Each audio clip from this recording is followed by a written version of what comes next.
Hello friends, आज हम बहुत ही इम्पोर्टेंट टॉपिक पर चर्चा करने वाले हैं। इसलिए आज का टॉपिक अन्य सभी टॉपिक से थोड़ा हटकर है। आज 2025 में लगभग सभी लोग यूपीआई का इस्तेमाल धड़ल्ले से कर रहे हैं और लगभग सारा पेमेंट यूपीआई ऐप के द्वारा हो रहा है, जिससे हमारा खर्चा कितना कहाँ हो रहा है ये हम सही ढंग से डिसाइड ही नहीं कर पाते हैं। आज इस वीडियो में जिस चीज़ के बारे में हम बात करने वाले हैं वो है पर्सनल फाइनेंस की जर्नी का एक बहुत ही अहम और शुरुआती हिस्सा। यह वो चीज़ है जिसके बिना कोई भी व्यक्ति, चाहे उसकी इनकम कितनी भी ज़्यादा क्यों न हो, वह कभी अमीर नहीं बन पाएगा। चाहे आप कितना भी इन्वेस्टमेंट कर ले, कितना भी खर्चा कम कर ले, लेकिन यह एक छोटा सा स्टेप लेना इतना ज़रूरी है कि इसके बिना आप फाइनेंशियल फ्रीडम हासिल ही नहीं कर सकते हैं। जी हाँ, हम बात कर रहे हैं बजट के बारे में।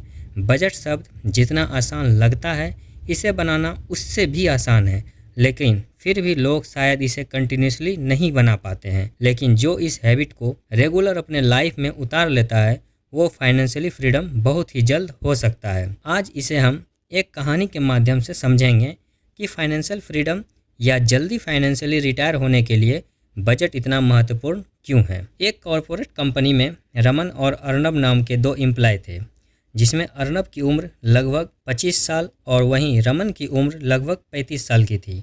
और अर्नब उस कंपनी में मात्र 2 साल पहले ही ज्वाइन किया था, जबकि रमन लगभग 8 साल से उस कंपनी में था।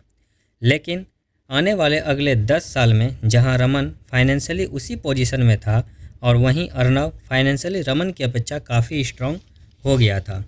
यहाँ अर्नब को फाइनेंशियली स्ट्रॉन्ग करने में सबसे महत्वपूर्ण रोल उसके सही ढंग से बनाए गए बजट प्लान का था। जहां रमन सैलरी आते ही स्टार्टिंग में अपने लगभग पैसे अपने शौक में और ईएमआई को भरने में ख़त्म कर देता था, वहीं महीने के अंत में उसके पास बहुत कम ही पैसे बच पाते थे।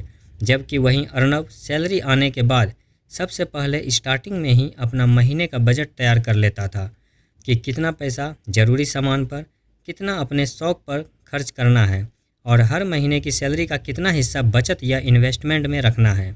इससे इसकी वेल्थ भी क्रिएट होती चली गई और महीने के अंत में इसे रमन की तरह परेशान भी नहीं होना पड़ा। यहाँ हम जानेंगे कि अर्नब किस विधि का उपयोग कर बजट तैयार करता था और समय रहते ही उसके पास काफ़ी ज़्यादा वेल्थ क्रिएट हो गया। तो ये रूल 50-30-20 रूल था। इस रूल को पॉपुलराइज किया गया था सेनेटर एलिजाबेथ वॉरेन के द्वारा, जिसे इन्होंने अपनी पुस्तक all your worth the ultimate life time money plan में इसका जिक्र किया था। बजट का अगर एक सिंपल मतलब कहे तो यह अपनी कुल कमाई, कुल खर्चे और कुल बचत का एक सही प्लान है। आइए अब बिना देर किए हम जानते हैं 50-30-20 रूल के बारे में, जिसे अपनाकर हम फाइनेंशियली फ्रीडम हो सकते हैं।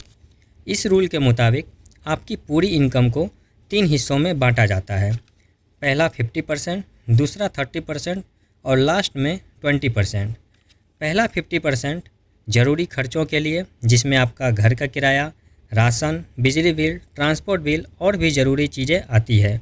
दूसरा अगर 30% की बात कहें तो यह आपकी इच्छाओं के लिए होती है, जैसे बाहर खाना, शॉपिंग, मूवी या घूमना फिरना जैसी चीज़ें शामिल होती है। और तीसरा 20% यह होती है आपकी बचत और निवेश के लिए, जैसे बचत के नाम पर आपके पास अकाउंट में रखे पैसे भी हो सकते हैं और निवेश के लिए आप कोई अच्छा सा म्यूचुअल फंड, एसआईपी या इमरजेंसी फंड रख सकते हैं। आइए हम इसे एक एग्जाम्पल की मदद से समझने का प्रयास करते हैं। मान लीजिए आपकी हर महीने की इनकम सभी स्रोतों से 40,000 रुपये है। ये आप अपने इनकम के हिसाब से कम या ज़्यादा सेट कर सकते हैं। अब बात आती है पहले 50% की, अर्थात 40,000 का 50% यानी 20,000 रुपये ये आपके ज़रूरी खर्चों के लिए होना चाहिए, जिसमें आपके मकान का किराया, बिजली का बिल, राशन, बच्चों की स्कूल फ़ी जैसी आवश्यक चीज़ें आती है।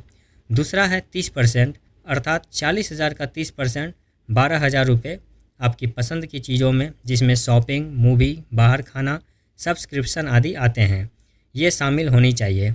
और बचे लास्ट के 20% अर्थात 8,000 रुपये आपकी emergency fund, SIP, mutual fund जैसी चीज़ों के लिए होनी चाहिए। अब बात है कि क्या ये रूल सबके लिए सही है? तो इसका उत्तर है बिल्कुल हाँ। चाहे आप स्टूडेंट हो, चाहे आप जॉब में हो या फ्रीलांसर हो, सभी कोई इसका उपयोग अपने बजट प्लान में कर सकता है। अगर आपकी इनकम ज़्यादा है तो आप सेविंग वाले 20% को आप बढ़ा भी सकते हैं। अगर कुछ कॉमन मिस्टेक्स की बात करें जो लोग करते हैं, उनमें आती है अपनी ईएमआई को वो ज़रूरी खर्चे समझ लेते हैं, जो कि बिल्कुल सही नहीं है। इसी में एक और मिस्टेक की बात अगर करें तो वो है क्रेडिट कार्ड से बिना प्लानिंग के खर्च करना। ये भी एक गलती है। इनसे निकलने के लिए आप एक आसान से टिप का उपयोग कर सकते हैं कि आप हर खर्च को ट्रैक करें, बजट को हर महीने रिव्यू करें और छोटी सेविंग्स को नज़रअंदाज कभी ना करें। आप कुछ मोबाइल एप्लीकेशन का भी उपयोग कर सकते हैं जो आपको एक सही बजट बनाने में मदद करेगी। तो एक सही तरीके से बजट का प्लान करना हमारे वेल्थ क्रिएशन की जर्नी को काफ़ी मददगार साबित हो सकती है। अब आगे हम अपने सेविंग वाले 20% को कहाँ और कितना सेव या इन्वेस्टमेंट करें उसकी बात करेंगे। लेकिन ये वीडियो काफ़ी लंबा हो जाने की वजह से हम एक दूसरा वीडियो लाएंगे जिसमें हम कहाँ और कितना अमाउंट को इन्वेस्ट करें इसकी बात करेंगे। आई होप दोस्तों आपको यह जानकारी काफ़ी महत्वपूर्ण लगी होगी। आशा करते हैं कि आप आज से ही 50-30-20 रूल का उपयोग कर अपना बजट प्लान करेंगे और अपनी वेल्थ क्रिएशन की जर्नी को स्टार्ट करेंगे। तो बने रहिए हमारे साथ और हमारे आगे की वीडियो को प्लीज़ लाइक करें और अपने दोस्तों को शेयर करें और सब्सक्राइब भी कर लें ताकि हमारी आने वाली वीडियो आप तक आसानी से पहुंच जाए।